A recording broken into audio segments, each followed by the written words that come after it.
से वो ताई इंद्रो भी बेचारी बाट में बैठी है, उसने भी से वो ताई इंद्रो भी बेचारी बाट में बैठी है, उसने भी से वो ताई इंद्रो भी बेचारी बाट में बैठी है, उसने भी। नमस्कार दोस्तों, हमारे चैनल को लाइक करें, शेयर करें, सब्सक्राइब करें, कमेंट करें, बेल आइकन को दबाएं। आज हमारे साथ है हरियाणा पोल खोल के साथ जो इनेलो के जो प्रधान है श्री यशपाल बेरवाल, बहुत बड़े नेता के रूप में उभर कर हासिल में आए हैं। जहाँ गांव में है, शहर में है, इनकी एक छवि लगातार बढ़ती जा रही है। कार्यकर्ताओं को जोड़कर कहीं ना कहीं अपना कुनबा को बढ़ाने में कहीं ना कहीं कामयाब होते जा रहे हैं। इस सिलसिले में जो अब देश में महामारी चल रही हुई है उसको लेकर कहीं लॉकडाउन इन पर भी लगा हुआ था, ये कहीं ना कहीं अब थोड़ा बाहर आने लगे हैं और कहीं ना कहीं अपने वर्गों के बीच में जाने लगे हैं। एक एक करके एक से मिल रहे हैं, सोशल डिस्टेंस का पालना कर रहे हैं। उसको लेकर आज इनसे चर्चा करेंगे कि क्या चल रहा है, राजनीतिक हमारी है, तो इस सिलसिले में इनसे बातचीत करेंगे। बिरबल साहब, आपका हरियाणा पोल खोल न्यूज में स्वागत है। सर्वप्रथम बहुत बहुत धन्यवाद। आपसे बात करेंगे, पूर्व में नेता रहे हैं आपके, जेजेपी के जो नेता हैं और हरियाणा के डिप्टी सीएम हैं, पूर्व में इनेलो के भी नेता रहे हैं, सांसद रहे हैं इनेलो में। तो अब शराबबंदी का मुद्दा चला हुआ, शराबबंदी थी, अब खोल दी गई है शराब इस महामारी में। शराब के ठेके खोलना किस तरह से उचित मानते हो? सर, ये बहुत ही, मैं तो ये कहूँगा कि बहुत ही ज़्यादा गलत है। शराब के ठेके खोल के ना इस बीमारी को और ज़्यादा बढ़ावा देना है। हमारे नेताओं ने भी यही कहा था और हम भी यही चाहते हैं। हर पब्लिक, किसी से भी आप पूछ सकते हैं, यही बिल्कुल गलत है। दारू पी करके आदमी घर रहेगा, यदि ठेके ना खोलेगा तो दारू मिलेगी नहीं, घर रहेगा, काम ठीक रहेगा। दारू पी के बाहर रहेगा, वो घूमे फिराएगा, बीमारी को बढ़ावा देगा। अब जनता कहने लगी है कि जो अर्थव्यवस्था है जी अब बेवड़े चलाएंगे। ये तो जी इस सरकार की, मतलब इन जो आपने कहा कि बीजेपी की जो बी टीम है, इनने कुछ नहीं, इनको एक बिजनेस ढूंढना था भाई, दारू का 2 नंबर का काम किस तरह चलाया जाए। ये शराब पहले भी 2 नंबर में भी बिक्री थी जब ठेके बंद थे। शराब कहाँ से आ रही थी? मैं पूछना चाहूँगा, शराब कहाँ से आ रही थी? जब भी ये 400 की बोतल 800 में, 500 की 1000 में बिक्री थी, आज भी खोलने के बाद वही रेट कर दिया। ठेके जो उनमें चोरियां हो रही है, पहले बयान देते हैं डिप्टी सीएम, जिस भी गोदाम में दारू ना मिलेगी भाई उसके ऊपर कार्रवाई की जाएगी। और आज डिप्टी सीएम, जब ठेके में चोरी होगी, पूरा पता लग गया हर चीज को, भाई कई जेलों में पूरे हरियाणा में चोरी हो रखी है, आज डिप्टी सीएम चुप क्यों है? उन्होंने कार्रवाई करनी चाहिए। वो शराब कहांगे जो चोरी है उसके खिलाफ कार्रवाई नहीं करनी चाहिए। इसका मतलब क्या है कि डिप्टी सीएम खुद बिकवा रहे हैं, सरकार खुद बिकवा रही है। कहीं ना कहीं शराब जो ठेके खुले हैं, इस पर इंडियन नेशनल लोकदल है, कहीं इसका विरोध करती है।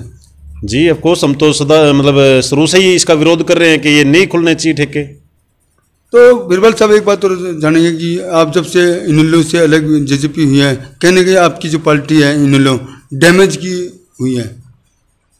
डैमेज तो नहीं कह सकते, एक विश्वासघात कह सकता हूं मैं इस बात को। दूध का रुखाड़ा ही बिल्ली को बिठाया। हमारे सुप्रीमो चौधरी ओम प्रकाश चौटाला जी, चौधरी अभय सिंह चौटाला जी, एक मतलब परिवार को भी और पूरे हरियाणा को एक परिवार की तरह रखते थे। उन्होंने चौधरी अजय सिंह, डॉक्टर अजय सिंह के अंदर जाने के बाद दुष्यंत को आगे कर दिया कि उनका बड़ा भाई, चौधरी अभय सिंह चौटाला जी ने, उनका बड़ा भाई अंदर चला गया तो उसके बीच में दुष्यंत को आगे कर दिया भी मेरे बड़े भाई का है, बराबर का ईमान सम्मान दिया गया। उनको ये नहीं पता था कि भाई ये मतलब वो करके सब कुछ पे विश्वास जिता कर ये गलत करेगा। और जेजेपी के नेता को कहना है कि हमारे साथ विश्वासघात किया, हमें निकाला गया इनेलो से जी, उसके बाद हमने कहने की पार्टी नहीं बनाई, हमारी पार्टी के साथ सभी लोग जुड़े।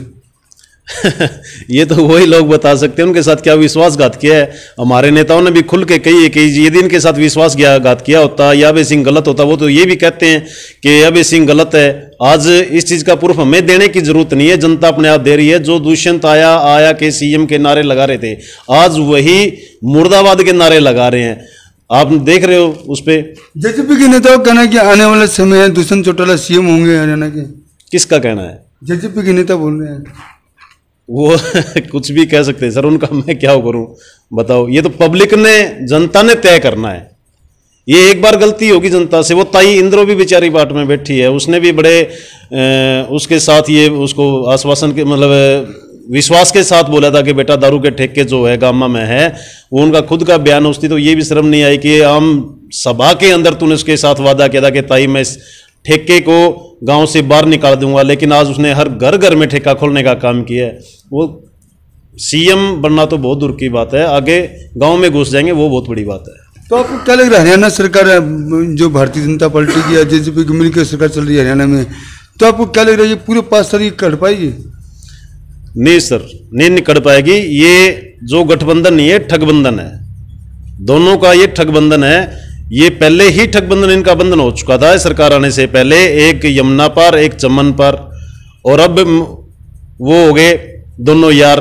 तो सोची समझी चाल थी कि बीजेपी को तुम गाड़ दे दो, वो उसको दे दो, और ऐसा क्या हो गया कि एकदम मतलब इलेक्शन होते ही दोनों के दोनों एक हो गए। तो आपको क्या लग रहा है आपकी इनेलो पार्टी अब कहीं ना कहीं किस प्रकार आप उसको मजबूत करोगे? हमारी इनेलो पार्टी कभी कमजोर ना पहले थी, ना अब है और ना आगे होगी। ये तो बस एक दूध का रुखाड़ी बिल्ली को बिठा दिया गया था, थोड़ा सा विश्वासघात हो गया। अब आप देख सकते हैं कि हर जगह इनेलो ही है। आप फेसबुक पे जाएं, कहीं पे भी जाएं, फेसबुक की बात नहीं कर, धरातल की बात कर रहा हूं। धरातल पे जाके देख सकते हैं कि आप ऊंचाना हल्का से मतलब जहां का आपका डिप्टी सीएम विधायक बना है, वहीं के आप मतलब मंडी में जाकर के आपने देखा होगा, पता कराया होगा। अब पीछे जो था मतलब उन्हीं लोगों ने तो वो उसको विधायक बनाया था, और वही आज उसके खिलाफ बोल रहे हैं, और हमारे नेता का वहां मतलब जिंदाबाद के अच्छे नारे लग रहे हैं और उसका स्वागत कर रहे हैं। तो आपको क्या लग रहा है कि इनेलो में कुछ लोग आ सकते हैं जेजेपी के?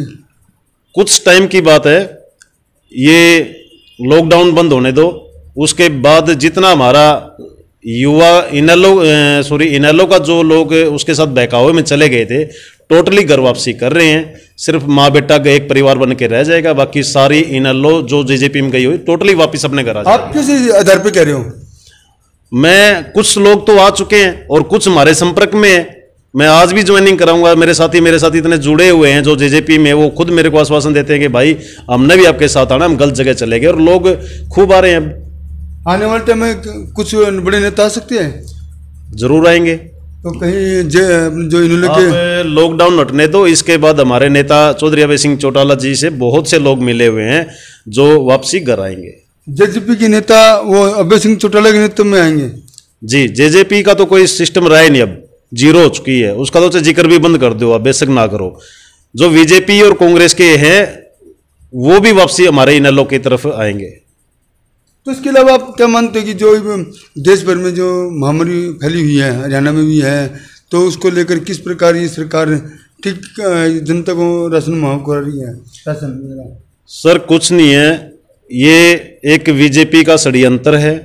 इस महामारी को बढ़ावा देना बीजेपी का खुद का षड्यंत्र है। और कुछ आपने देखा होगा रोड के ऊपर कितने लोग बेचारे मजदूर भूख से मर रहे हैं, तड़फ रहे हैं, किसी को जाने का रास्ता नहीं है, कोई समाधान, कोई भी उनको जाने का, घर जाने का उनके पास साधन नहीं है। वो बेचारे कोई रोड पे मर रहा है, कोई भूख से मर रहा है। और इस महामारी के अंदर एक चीज मैं पूछना चाहूंगा, जब स्टार्टिंग में तो लोगों को लठ मार मार के अंदर कर दिया, और आज उसको क्या ऐसा क्या हो गया कि उन्होंने खोल दिया? नहीं, कहीं कहीं सरकार का कहना है कि इनमें कुछ हद तक हमें अंकुश लगा है। इससे कोई अंकुश नहीं लगा सर। इसके अंकुश लगाना था तो इन्होंने या तो इसको बंद रखना था या शुरू में खोल ही रखना था। एक आपसे बात करूंगा कि हांसी पर आप हांसी के अध्यक्ष हो इन लोगों के, उस सिलसिले में प्रशासन है, एसडीएम है, एसपी है, डीएसपी है, किस प्रकार कार्य कर रहे हैं हांसी में? सर ये सराहनीय के योग्य हैं। एसडीएम साहब बहुत ज़्यादा मेहनती जो हैं, मतलब मैं तो ये कहूँगा कि 24 घंटे ड्यूटी दे करके और एक ईमानदारी के साथ बहुत ज़्यादा संघर्ष कर रहे हैं, और लोगों को बचाने में इस बीमारी से अहम भूमिका एसडीएम साहब की है। और ऐसा मेरे हिसाब से तो पहली बार हांसी को इतना बढ़िया वो अधिकारी मिला होगा। तो कहीं ना कहीं इसकी तारीफ करते हो? मैं बहुत ज्यादा दिल खोल के तारीफ करता हूँ। एक बात हो रही है कि आप इस मौजूदा सरकार है बीजेपी जेजेपी की, इसको 100 में से कितना नंबर देना पसंद करोगे? इसको सर किस चीज के नंबर दे आप ये बताओ। हर जगह घोटाला है, कणक घोटाला है, बाजरा घोटाला है, कहीं पे भी मतलब या तो किसान का देख लो, शराब का देख लो, रोड का देख लो। यही बीजेपी की बीज दुकान है, ये कहते थे कि हम पहला टोल हम पाड़ेंगे। आज इस महामारी के अंदर भी टोल चल रहे हैं। और इस बीमारी के अंदर लोग भूख मर रहे हैं, रेट डबल कर दिए गए हैं। लोग वो कहते हैं ना, वो बात सही है कि मंडी का खागड़ मंडी में खाएगा और मंडी में ही गोबर करेगा। ये बीजेपी के लोग तो वो हैं, ये सराहने के लायक नहीं है। आप एक बात, 20 लाख करोड़ जो सरकार ने दिए हैं, हर चीज के रेट बढ़ा दिए, पब्लिक से ही तो छीना है, दिए कहाँ हैं? किस आम आदमी के काम आए हैं? पूंजीपतियों की तो ये वो है। मैं तो इसको 0% नंबर दूंगा सर। ये थे यशपाल बेरवाल, जो कि इंडियन नेशनल लोक दल के हास्य से अध्यक्ष है। इन्होंने काफ़ी आरोप लगाया है। इन्होंने यह तक बात कह दी है, लॉकडाउन जिस दिन हटेगा, कहीं ना कहीं इन लोगों में जेजेपी की है और पार्टी के है नेता शामिल होंगे और उसके बाद कहीं ना कहीं राजनीति में एक नया मोड़ लाने का काम करेंगे। जैसे इन्होंने बताया कि अभय सिंह चौटाला के साथ कुछ लोग संपर्क में हैं। ये तो समय बताएगा क्या क्या धमाके होते हैं। आने वाले समय राजनीतिक में कुछ न कुछ गड़बड़ होने की संभावना है। हरियाणा पोल खोल के लिए ललित भारद्वाज की खास रिपोर्ट।